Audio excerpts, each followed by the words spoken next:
Kembali lagi di Sapa Indonesia Pagi, kemarin sudah dilakukan awal dari vaksinasi massal di Indonesia terkait dengan vaksin COVID-19. Sekali lagi ini adalah, walaupun ini memang masa darurat atau bisa dikatakan situasi yang khusus karena pandemi, tapi vaksin adalah vaksin, bukan sesuatu yang sangat-sangat baru juga di Indonesia. Setiap hari juga dilaksanakan vaksin, hanya saja karena kondisi pandemi ini sesuatu yang dipantau oleh semua dan rasanya mempengaruhi kehidupan setiap masyarakat di Indonesia maupun di berbagai negara. Nah, sudah dilakukan vaksinasi atau sudah dimulai vaksinasi kemarin di Istana. Sekarang kita akan melihat vaksinasi massal. Bahkan hari ini pun sudah ada di beberapa daerah, tadi laporannya sudah bersiap khususnya untuk tahap pertama dari tenaga kesehatan. Pak Melki, perhatian Anda pada kemana ini? Pada apa ini terkait dengan kesuksesan dari proses vaksinasi ini? Karena tampaknya kalau tadi saya berujuk pada dua hal. Satu adalah sosialisasi untuk meyakinkan setiap pihak, menargetkan 181 juta orang mau menerima vaksin, itu satu. Dan yang kedua adalah penanganan terhadap vaksin, khususnya distribusi, agar tidak ada penurunan kualitas dari vaksin tersebut dimanapun ia digunakan di seluruh Indonesia. Apakah ada hal lain yang harus menjadi catatan di sini, Pak Melki? Ya, kalau tahap satu ini seperti tadi kami sampaikan, mestinya tidak terlalu rumit ya, karena tenaga kesehatan itu rata-rata paham mengapa, kenapa, bagaimana, dan apa manfaat dari vaksin dan vaksinasi ini. Jadi kalau tenaga kesehatan itu relatif lebih mudah. TNI Polri juga menurut kami juga lebih mudah karena dia pakai struktur komando. Mestinya juga penjelasan yang masuk akal ini juga bisa lebih cepat disampaikan ke bawah. Walaupun tadi Daeng Fakih mengatakan ada langkah antisipatif juga kalau jangan sampai dari profesi dokter pun ada yang sampai tidak mau juga tuh. Kalau ini kan bisa terjadi di semua tempat sebenarnya. Ya. Misalnya kemarin yang viral di DPR RI ya, dokter Ripka Ciptaning, anggota Komisi 9 dari PDIP misalnya, dengan terbuka mengatakan tidak setuju dan itu kan viral ke seluruh publik. Nah, sekali lagi kita harus melihat bahwa di DPR itu adalah lembaga politik. Di situ ada yang substansi, ada juga yang politik. Dan kemarin juga dari Sekjen PDIP juga sudah meluruskan bahwa PDIP juga mendukung vaksinasi. Nah, tapi perbedaan pendapat semacam ini tuh pasti terjadi di semua tempat. Jadi itu harus kita terima sebagai, kalau saya ya selalu ambil sisi positifnya, apapun catatan penolakan ataupun kritik saran, itu kita ambil positifnya sebagai bagian dari penyempurnaan proses vaksinasi ini. Sekali lagi yang menolak ini di setiap kelompok pasti selalu saja ada. Jadi itu yang perlu menjadi catatan kita untuk kita ambil sisi positifnya dengan catatan yang diberikan oleh semua pihak ini, kita menyempurnakan apa yang dimaksud dengan yang tadi kita sudah sama-sama sampaikan itu adalah bagaimana membuat kampanye yang edukatif dan persuasif. Karena saya percaya bahwa setiap orang itu kalau diberitahu, diyakinkan, mungkin di kesempatan pertama dia dengar dari katakanlah mungkin media massa. Kesempatan kedua mungkin dia dengar melalui katakanlah dalam sebuah pertemuan besar. Tapi kalau mungkin dalam sebuah pertemuan yang lebih bersifat tersendiri, dijelasin lebih kuat, saya kok yakin bahwa orang bisa mengerti dan bisa setuju sejauh penjelasannya memang rasional. Karena setiap orang mau sehat, Mas Timothy. Seluruh rakyat Indonesia mau sehat. Jadi bagi yang mendukung ini juga pasti mau sehat. Mungkin bagi yang menolak saat ini juga mungkin mau sehat juga, tapi kan dia belum tahu cerita bagaimana vaksin ini dan vaksinasi ini. Nah itu yang saya kira tadi saya berkali-kali katakan, pemerintah dan kita semua ini meyakinkan secara edukatif, argumentatif ya, sesuai dengan memang apa adanya dan juga persuasif ya, mengajak, jangan intimidatif karena orang kalau intimidatif itu cenderung nanti akan menolak ya. Dan saya percaya bahwa kalau melibatkan seluruh tokoh bangsa, baik yang ada di pusat, seperti tadi kemarin kita lihat di Istana ya, dan nanti bisa diperlebar lagi berbagai kelompok itu, di provinsi, di kabupaten kota, sampai tadi saya punya istilah itu, RT, RW, dusun, kampung, semua tokoh-tokoh terlibat, kok rasanya ini tidak harus menjadi persoalan seperti saat ini di awal-awal kita alami. Apalagi Presiden sudah menjadi teladan kemarin bersama teman-teman yang hadir, termasuk Dr. Daeng dan teman-teman kemarin, itu bisa menjadi contoh bahwa vaksin ini tidak berbahaya dan justru membantu kita untuk termasuk mempercepat penanganan COVID-19 di tanah air. Ya. Oke, saya ke Bu Nadia. Tadi kalau Pak Melki mengatakan harusnya tahap 1 tidak bermasalah, tapi disambut baik juga tadi apa antisipasi dari ID tadi. Tapi identifikasi dari tim sendiri bagaimana Bu untuk menanggapi ataupun meredam beberapa pihak yang tampaknya masih anti dengan vaksin ini atau bahkan menolak vaksin atau lebih buruk lagi menyebarkan informasi yang tidak benar terkait dengan vaksin agar tetap bisa dilaksanakan dengan sukses. Benar-benar 181 juta warga Indonesia ini bisa menerima vaksin tersebut agar kita bisa merasakan manfaatnya. Ya, baik. Jadi memang kita ketahui bahwa pelaksanaan vaksin ini dikatakan wajib ya. Memang untuk sanksi memang kita tidak mengutamakan sanksi, tapi seperti yang disampaikan Pak Melki bahwa mengedukasi secara persuasif ini adalah menjadi kunci utama untuk vaksin ini bisa diterima oleh banyak pihak. Tentunya kami berterima kasih sekali dengan ID yang sudah mengeluarkan fatwa terkait untuk agar seluruh tenaga kesehatan mengikuti, khususnya dokter, mengikuti vaksinasi ini. Tetapi tentu saja memang kembali lagi ada mungkin personal individu yang masih ragu ataupun juga masih tidak yakin, dan tentunya ini kami bukan hanya melalui organisasi profesi pada tingkat pusat, tetapi juga menggandeng berbagai organisasi kesehatan di tingkat daerah, provinsi, dan kabupaten kota untuk terus-menerus mensosialisasikan dan mengedukasi. Dan itu juga kita melakukan berbagai workshop yang dihadiri dengan narasumber, para ahli, para ketua ITAGI, ketua Komnas KIPI yang kemudian akan juga menjelaskan dari aspek-aspek klinis dan medis untuk semakin meyakinkan tenaga-tenaga kesehatan yang masih mungkin belum mendapatkan informasi secara lengkap ataupun juga masih kurang yakin. Nah, terkait tentang informasi-informasi yang beredar di medsos, tentunya ini kembali lagi kita memiliki peraturan atau aturan-aturan lain ya. Jadi kalau informasi ini tidak benar malah menyesatkan, itu nanti kita bekerja sama dengan Badan Cyber tentunya terkait bagaimana Undang-Undang ITE ini bisa juga menjadi salah satu solusi untuk mencegah masyarakat mendapatkan informasi-informasi yang tidak benar.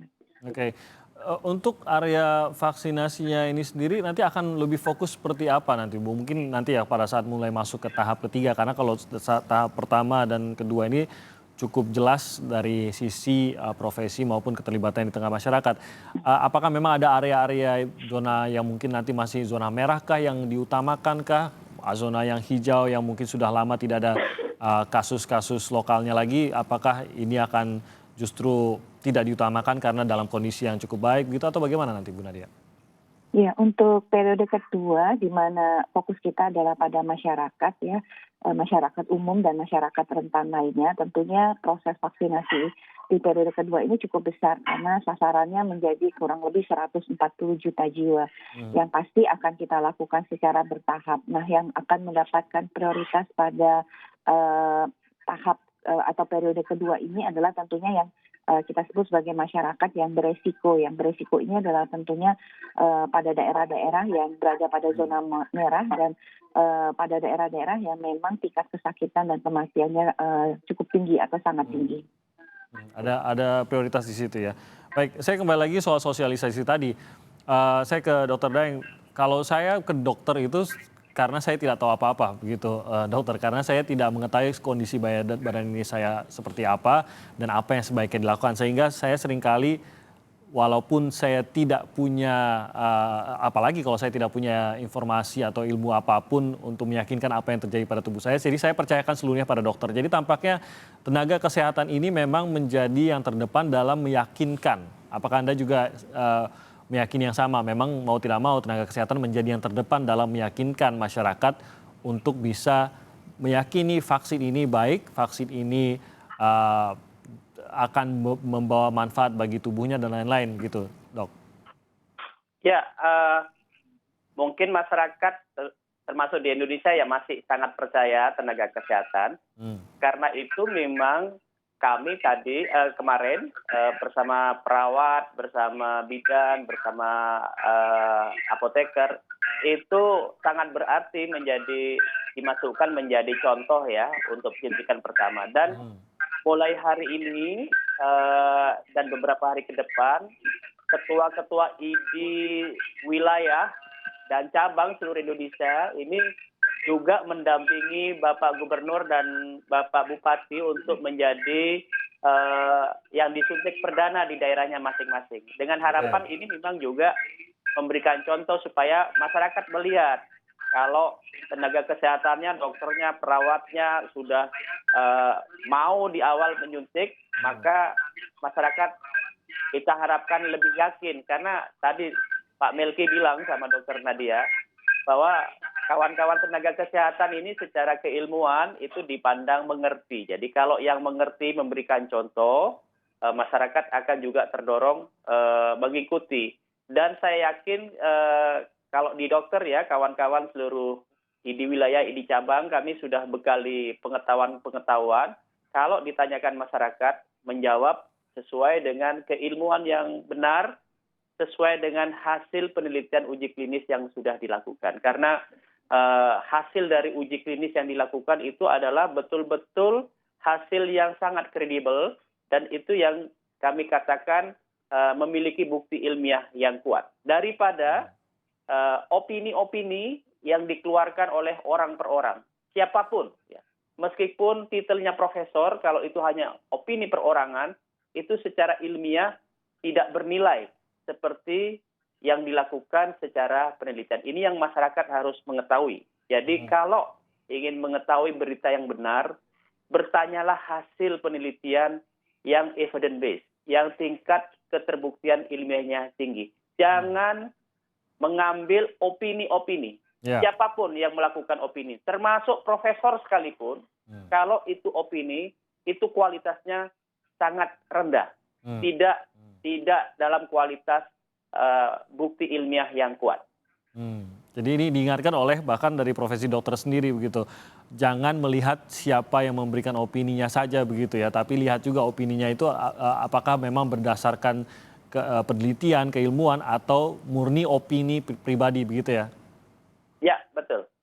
Oke, ini juga yang harus pemahaman yang harus dimiliki oleh masyarakat, kematangan juga, karena kita tahu media sosial ini bisa diakses oleh siapapun, bisa diisi oleh siapapun, sehingga kematangan ini yang dibutuhkan dan harapannya memang tersedia informasi yang tepat untuk hal tersebut. Nah, saya kembali ke Pak Melki, target dari vaksinasi ini dari DPR juga diharapkan bisa mengawasi bagaimana eksekusi dari distribusi agar distribusi ini mencapai ke daerah-daerah terpencil, terjauh, yang masih terpengaruh oleh COVID-19 ini. Dengan sensitivitas vaksin, menurut Anda apakah harus ada pengawasan khusus atau apa yang harus dilakukan untuk menjamin vaksin tiba dengan kondisi terbaik di sana, dan juga vaksin tersedia? Ini juga menjadi satu hal yang kita ingin targetkan karena kita yakin perebutan vaksin ini terjadi di seluruh dunia juga, Pak Melki. Ya, tentu seperti tadi kami sampaikan, vaksinasi di negeri ini bukanlah hal yang baru. Jadi Departemen Kesehatan di pusat, Dinas Kesehatan Provinsi, Kabupaten Kota, bahkan sampai kecamatan itu terkait dengan soal vaksin dan vaksinasi ini, walaupun dalam skala terbatas, itu sudah sering melakukannya, Mas Timothy. Ya. Nah, jadi soal rantai dingin yang dikhawatirkan oleh banyak pihak itu, mestinya itu Kemenkes dan Dinas Kesehatan sampai level kecamatan itu mestinya sudah mempersiapkan.